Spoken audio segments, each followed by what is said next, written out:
வேதம் சொல்வது சத்தியம் உங்களை விடுதலையாக்கும். இன்னைக்கு எத்தனை கிறிஸ்தவனுடைய வாழ்க்கையை விடுதலையாக்கி இருக்கிறது? மிகப்பெரிய கேள்வி அல்லவா? எத்தனை பேரை தேவனுக்கு உகந்த மக்களை மாற்றிருக்கிறது? சராசரி உலகத்திலே வாழ்கிற மக்களாகிய மற்றவர்களைப் போல நாம் வாழ்கிறோம் கிறிஸ்தவர்கள். பல வேளை சராசரி மக்களை கூட தரந்தாழ்ந்து போய்விடுறோம் கிறிஸ்தவர்கள்.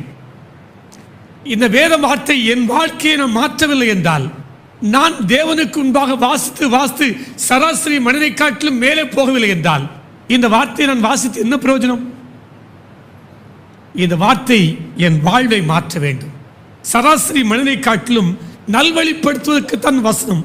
ஆகவே இந்த வசனத்தை வாசிக்கும் போது யோசியுங்கள், சுவாமி, என் வாழ்வை மாற்றுவதற்கு இந்த வசனங்கள் என் வாழ்வை சீரமைப்பதற்கு உதவியாயிருக்கட்டும் ஆண்டவரே என்ற எண்ணம் நமக்குள்ளே வர வேண்டும்.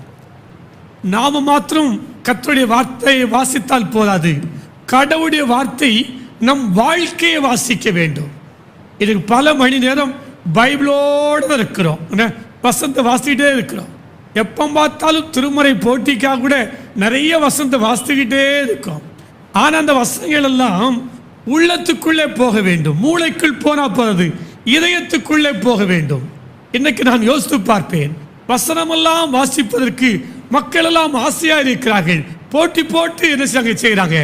ஆனால் அந்த வசனங்கள் எல்லாம் மக்களுடைய இதயத்தில் கிரியை செய்கிறதா என்றால் மிகப்பெரிய கேள்வியாக இருக்கிறது.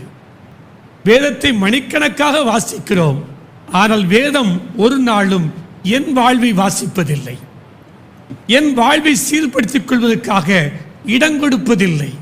ஆகவே தான் கிறிஸ்தவர்கள் வேதமும் கையுமாய் அலைந்தாலும் கிறிஸ்தவ உடல்களாய் அலைவதில்லை என்பது பரிதாபத்துக்குரியது.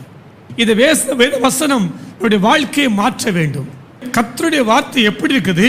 ஒரு டாக்டர் சர்ஜரிக்கு பயன்படுத்துகிற எதை போன்று இருக்கிறது? கத்தியை போல் இருக்கிறது. ஒரு கேன்சர் கட்டியை பார்த்த உடனே இந்த கத்தியை பயன்படுத்தி அந்த கேன்சர் கட்டியை முற்றிலுமாக வெட்டி எடுத்து தூர போட்டுவிட்டு உங்களை சரி செய்வதற்கு இது பயன்படுத்தப்படுகிறது. ஆகவே கர்த்தருடைய வேதம் என்பது நம்முடைய பாவ கட்டிகளை, பாவ சிந்தனைகளை, பாவமான காரியங்களை வெட்டி தூர போடுவதற்கு இந்த கர்த்தருடைய வார்த்தை மிக மிக முக்கியமாக இருக்கிறது. ஏனென்றால் இந்த திருமறையானது வாசிக்க வாசிக்க பாவத்திலிருந்து நம்மை விலக்கி கொண்டே இருக்கும். நன்றாக புரிந்து கொள்ளுங்கள். இந்த திருமறையை வாசிக்க வாசிக்க நம்முடைய பாவ வாழ்க்கையிலிருந்து நம்மளை விலக்கி கொண்டே இருக்கும். இல்லை என்றால் பாவமானது திருமறையிலிருந்து நம்மை விலக்கி கொண்டே இருக்கும். பைபிளை தொடுவதற்கு மனமே இல்லாமல் போய்விடும். எப்பொழுது பாவம் நம்மை ஆளுகை செய்யும் போது திருமறை ஒதுங்கிக் கொண்டே இருக்கும். கர்த்தருடைய வார்த்தையை கேட்டால் அது கசப்பாக மாறிவிடும். அப்படி என்றால் பாவம் நம்முடைய இதயத்திலே ஆளுகை செய்ய ஆரம்பிக்கிறது என்பதை புரிந்து கொள்ள வேண்டும்.